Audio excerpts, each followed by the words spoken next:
વિદ્યાર્થી મિત્રો, આજે આપણે ધોરણ 12 જીવ વિજ્ઞાન પ્રકરણ નંબર 5 આગળ ઉપર અભ્યાસ કરીશું.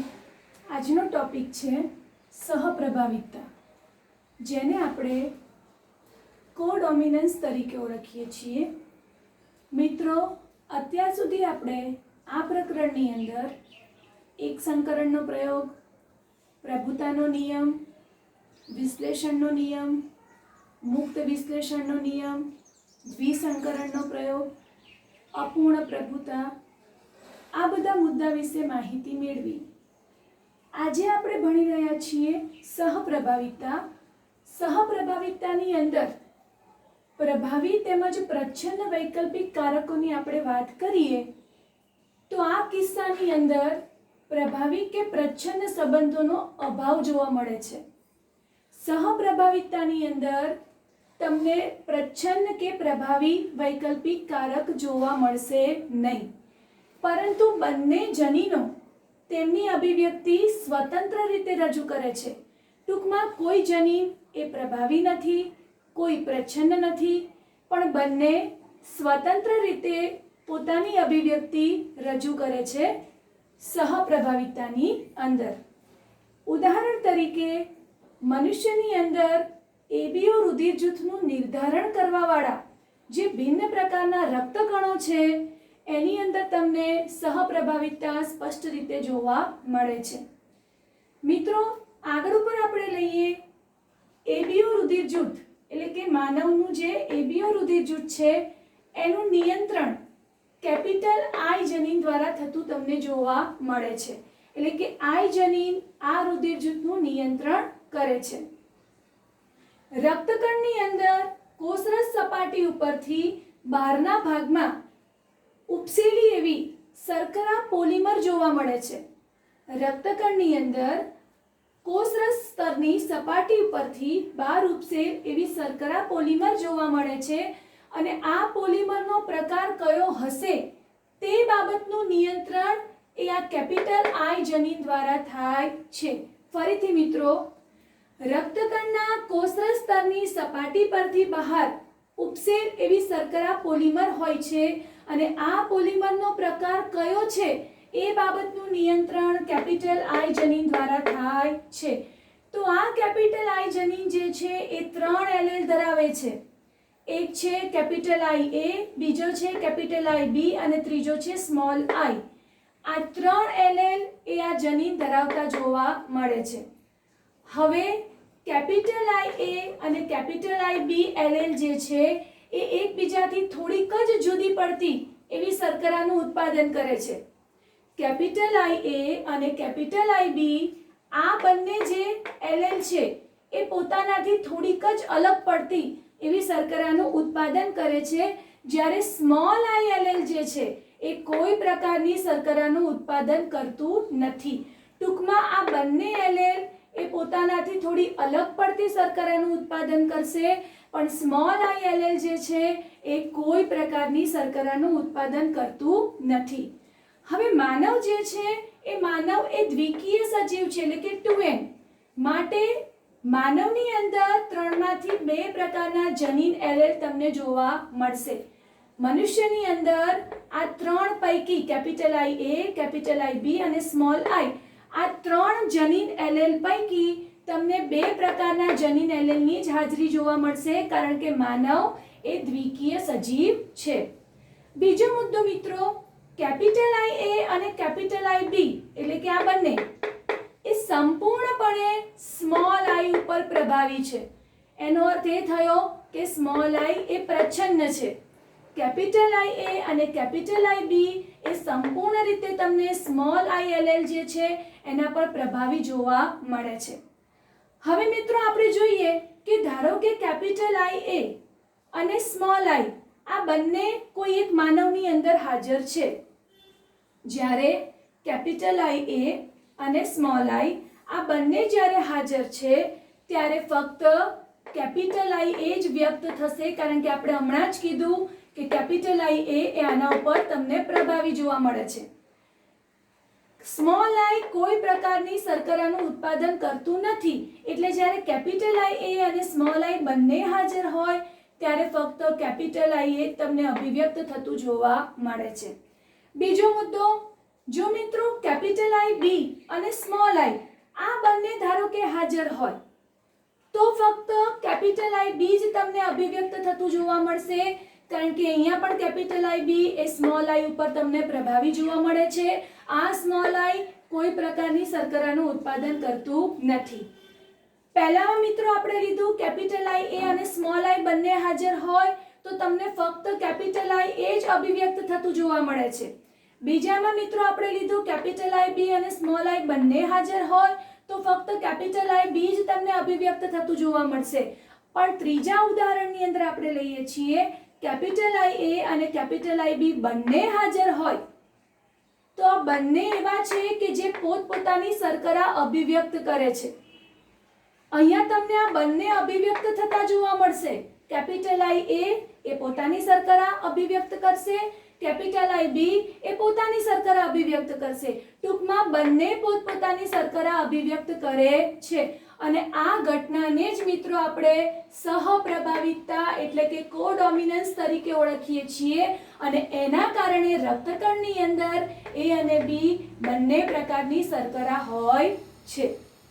હવે ભિન્ન પ્રકારના આપણે જે 3 એલેલની વાત કરી, કેપિટલ આઈ એ, કેપિટલ આઈ બી અને સ્મોલ આઈ, તો ભિન્ન પ્રકારના આ 3 એલીલ હોવાના કારણે 6 સંયોજનો સંભવ બને છે.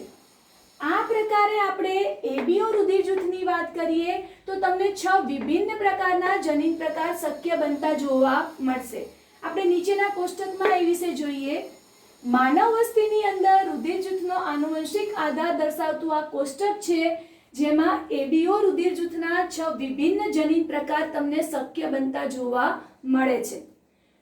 ધારો કે મિત્રો આપણે લઈએ છીએ પિતૃ 1 માંથી જે એલીલ છે એ કેપિટલ આઈ એ છે, પિતૃ 2 માંથી જે એલીલ છે એ કેપિટલ આઈ એ છે, પિતૃ 1 માંથી પણ એલેલ કેપિટલ આઈ એ છે, પિતૃ 2 માંથી પણ એલેલ કેપિટલ આઈ એ છે. તો સંતતિનો જનીન પ્રકાર કયો મળશે તમને? તો કે કેપિટલ આઈ એ, કેપિટલ આઈ એ આ બંને. એનો મતલબ કે સંતતિનું રુધિર જૂથ કયું આવશે? એ. હવે મિત્રો આપણે એવું લઈએ કે એક પિતૃનો એલેલ કેપિટલ આઈ એ છે અને બીજા પિતૃનો એલેલ કેપિટલ આઈ બી છે. એટલે કે માતાનો ધારો કે કેપિટલ આઈ એ હોય ને પિતાનો કેપિટલ આઈ બી હોય તો સંતતિનો જનીન પ્રકાર તમને કેપિટલ આઈ એ, કેપિટલ આઈ બી જોવા મળશે. એનો અર્થ કે રુધિર જૂથ તમને એ બી મળે છે. હવે આપણે ત્રીજું લઈએ કે ધારો કે એક પિતૃનો એલેલ કેપિટલ આઈ એ છે અને બીજા પિતૃનો એલેલ સ્મોલ આઈ છે. એનો મતલબ કે સંતતિનો જનીન પ્રકાર તમને કેપિટલ આઈ એ, સ્મોલ આઈ, અહીંયા લખેલો છે કેપિટલ આઈ એ, સ્મોલ આઈ જોવા મળશે. આનો અર્થ એ થયો કે સ્મોલ આઈ તો કોઈ શર્કરાનું ઉત્પાદન નથી કરતા, એનો મતલબ કે રુધિર જૂથ તમને એ જોવા મળે છે. હવે ધારો કે એક પિતૃનો આપણે કેપિટલ આઈ બી લઈએ, બીજા પિતૃનો કેપિટલ આઈ એ લઈએ તો સંતતિનો જનીન પ્રકાર તમને કેપિટલ આઈ એ, કેપિટલ આઈ બી મળશે. એનો મતલબ કે એ બી રુધિર જૂથ તમને પ્રાપ્ત થાય છે. હવે ધારો કે એક પિતૃનો કેપિટલ આઈ બી છે, બીજા પિતૃનો પણ કેપિટલ આઈ બી છે તો સંતતિમાં કેપિટલ આઈ બી, કેપિટલ આઈ બી જનીન પ્રકાર જોવા મળશે. એનો અર્થ કે સંતતિનું રુધિર જૂથ તમને બી જોવા મળશે. એના પછી જો એક પિતૃનો એલેલ કેપિટલ આઈ બી હોય, બીજા પિતૃનો એલેલ સ્મોલ આઈ હોય તો પછી સંતતિનો જનીન પ્રકાર તમને કેપિટલ આઈ બી અને સ્મોલ આઈ જોવા મળશે. હવે સ્મોલ આઈ તો કોઈ શર્કરા જે છે એનું ઉત્પાદન નથી કરતા, માટે રુધિર જૂથ તમને બી જોવા મળે છે, કારણ કે સંતતિનો જનીન પ્રકાર કેપિટલ આઈ બી, સ્મોલ આઈ છે, માટે તમને એનું રુધિર જૂથ બી જોવા મળશે. હવે મિત્રો આપણે લઈએ કે ધારો કે એક પિતૃનો એલેલ સ્મોલ આઈ છે, બીજા પિતૃનો એલેલ પણ સ્મોલ આઈ છે. એનો મતલબ કે સંતતિનો જનીન પ્રકાર સ્મોલ આઈ જોવા મળે છે, જે કોઈ શર્કરાનું ઉત્પાદન નથી કરતા, માટે રુધિર જૂથ તમને સંતતિનું ઓ જોવા મળે છે. આમ મિત્રો એબીઓ રુધિર જૂથ જે છે એ બહુવૈકલ્પિક કારકોનું એક શ્રેષ્ઠ ઉદાહરણ રજૂ કરે છે. એબીઓ રુધિર જૂથ એ બહુવૈકલ્પિક કારકોનું શ્રેષ્ઠ ઉદાહરણ રજૂ કરે છે. એમાં તમને 2 થી વધારે એટલે કે 3 એલેલ એક જ લક્ષણને નિયંત્રિત કરતા જોવા મળશે. એબીઓ રુધિર જૂથની અંદર 2 થી વધુ એટલે કે 3 એલેલ 3 વૈકલ્પિક કારકો એક જ લક્ષણને નિયંત્રિત કરતા તમને જોવા મળશે, પરંતુ જે માનવ છે, જે વ્યક્તિ છે, એમાં તમને 2 જ એલેલની હાજરી જોવા મળે છે, કારણ કે માનવ એ દ્વિકીય સજીવ છે, એટલે વ્યક્તિમાં 2 જ એલેલ હાજર રહી શકે છે. એબીઓ રુધિર જૂથ જે છે એ બહુવૈકલ્પિક કારકોનું એક શ્રેષ્ઠ ઉદાહરણ રજૂ કરે છે. અહીં તમને 2 થી વધારે એટલે કે 3 એલેલ એક જ લક્ષણને નિયંત્રિત કરતા જોવા મળશે, પરંતુ જે તે સજીવની અંદર, વ્યક્તિની અંદર 2 જ એલેલની હાજરી રહી શકે છે. આગળ ઉપર મિત્રો આપણે એક બીજો મુદ્દો લઈએ છીએ કે એક જનીન ક્યારેક 2 કરતા વધારે અસર સર્જી શકે છે. એક જનીન ક્યારેક 2 કરતા વધુ અસર સર્જે છે. એમાં આપણે ઉદાહરણ તરીકે લઈએ છીએ વટાણાના બીજમાં સ્ટાર્ચનું સંશ્લેષણનું નિયંત્રણ એક જનીન કરે છે. વટાણાનું એક બીજ છે, એની અંદર જે સ્ટાર્ચનું સંશ્લેષણ થતું હોય છે, તો એનું નિયંત્રણ એક જનીન દ્વારા થાય છે, અને આ જનીનને પોતાને 2 એલેલ છે, એક છે કેપિટલ બી અને બીજું છે સ્મોલ બી. વટાણાના બીજમાં સ્ટાર્ચનું સંશ્લેષણનું નિયંત્રણ એક જનીન દ્વારા થાય છે, અને આ જનીન એ 2 એલેલ ધરાવે છે, કેપિટલ બી અને સ્મોલ બી. સામાન્ય રીતે જ્યારે સ્ટાર્ચનું સંશ્લેષણ જે છે એ સમયુગ્મી એવા કેપિટલ બી દ્વારા થાય છે. જ્યારે સામાન્ય રીતે સ્ટાર્ચનું સંશ્લેષણ જે છે એ સમયુગ્મી એવા કેપિટલ બી દ્વારા થતું તમને જોવા મળશે, તો આ કેપિટલ બી સમયુગ્મી જનીનની વધુ સક્રિયતાના કારણે મોટા કદના સ્ટાર્ચના કણોનું ઉત્પાદન થતું જોવા મળશે, એટલે કે સ્ટાર્ચના કણો જે છે એનું કદ તમને મોટું જોવા મળે છે. પરંતુ આનાથી વિપરીત જ્યારે સ્મોલ બી સમયુગ્મી જનીન જે છે એ સ્ટાર્ચના સંશ્લેષણમાં ભાગ ભજવે છે. જ્યારે સ્ટાર્ચના સંશ્લેષણની અંદર સમયુગ્મી એવા સ્મોલ બી જે જનીન છે એ ભાગ ભજવે છે, ત્યારે આ સમયુગ્મી સ્મોલ બીની ઓછી સક્રિયતાના કારણે સ્ટાર્ચના કણો જે ઉત્પાદન પામે છે એ તમને નાના કદના જોવા મળે છે. આનો અર્થ કે જ્યારે કેપિટલ બી દ્વારા સ્ટાર્ચના કણોનું ઉત્પાદન થયું તો તમને એ કણોનું કદ મોટું જોવા મળ્યું, પણ જ્યારે સ્મોલ બી દ્વારા સ્ટાર્ચના કણોનું ઉત્પાદન થતું જોવા મળ્યું તો એ સ્ટાર્ચના કણોનું કદ તમને નાનું જોવા મળે છે.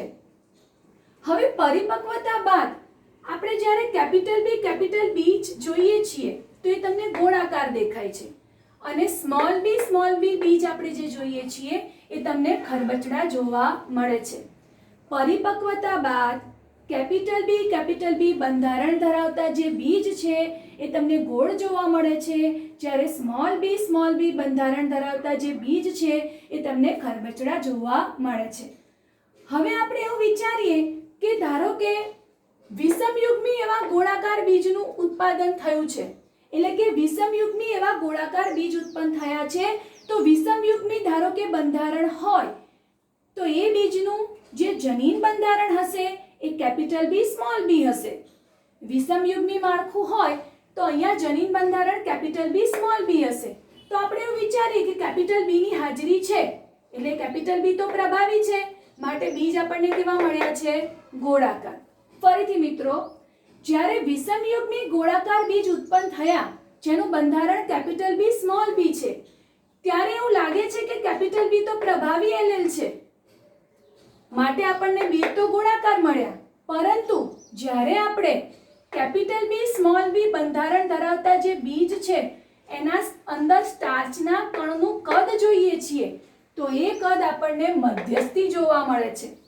કેપિટલ બી સ્મોલ બી બીજ જે આપણને ગોળાકાર મળ્યા છે એના સ્ટાર્ચના કણનું કદ એ મધ્યસ્થી બનેલું તમને જોવા મળશે. તેથી જો આપણે કેપિટલ બી સ્મોલ બી બીજમાં ઉત્પન્ન થતા સ્ટાર્ચના કણના કદને સ્વરૂપ પ્રકાર તરીકે માનીએ તો આ દ્રષ્ટિકોણથી આપણે એવું કહી શકીએ કે આ એલેલ એ અપૂર્ણ પ્રભુતા દર્શાવે છે, કારણ કે કેપિટલ બી આપણે જે વાત કરી એ મોટા કદના સ્ટાર્ચના કણોનું ઉત્પાદન કરતા હતા, સ્મોલ બી ની વાત કરી તો નાના કદના સ્ટાર્ચના કણોનું ઉત્પાદન કરતા હતા. જ્યારે આ બંને ભેગા થાય છે ત્યારે આકાર ભલે ગોળાકાર હોય પણ અંદર તમે જ્યારે સ્ટાર્ચના કણનું કદ જુઓ છો તો બંનેની મિશ્રિત અસર એટલે કે મધ્યસ્થી કદ જોવા મળે છે. તો જ્યારે આપણે સ્ટાર્ચના કણના કદને સ્વરૂપ પ્રકાર તરીકે જો માનીએ તો આ દ્રષ્ટિકોણથી આપણે એવું વિચારી શકીએ કે આ એલેલ એ અપૂર્ણ પ્રભુતા દર્શાવે છે. આથી મિત્રો આપણે એવું કહી શકીએ કે પ્રભુતા એ કોઈ જનીન કે તેની માહિતી ધરાવતું હોય તથા તેની નીપજનું એક સ્વાયત્ત લક્ષણ નથી. જ્યારે આ જનીન એકથી વધારે સ્વરૂપ પ્રકાર ઉપર પ્રભાવ ધરાવતું હોય તો તેવા કિસ્સામાં તે જનીનની નીપજ તથા નિશ્ચિત સ્વરૂપ પ્રકાર પર તેનો તેટલો જ આધાર રાખે છે. ફરીથી મિત્રો ધ્યાનથી સાંભળજો. આથી આપણે એવું કહી શકીએ કે પ્રભુતા એ કોઈ જનીન કે તેની માહિતી ધરાવતું હોય તથા તેની નીપજનું એક સ્વાયત્ત લક્ષણ નથી. જ્યારે આ જનીન એકથી વધારે સ્વરૂપ પ્રકાર પર પ્રભાવ ધરાવતું હોય તેવા કિસ્સામાં તે જનીનની નીપજ તથા નિશ્ચિત સ્વરૂપ પ્રકાર પર તેટલો જ આધાર રાખે છે. આજના વિડીયોની અંદર મિત્રો અહીં સુધીની માહિતી.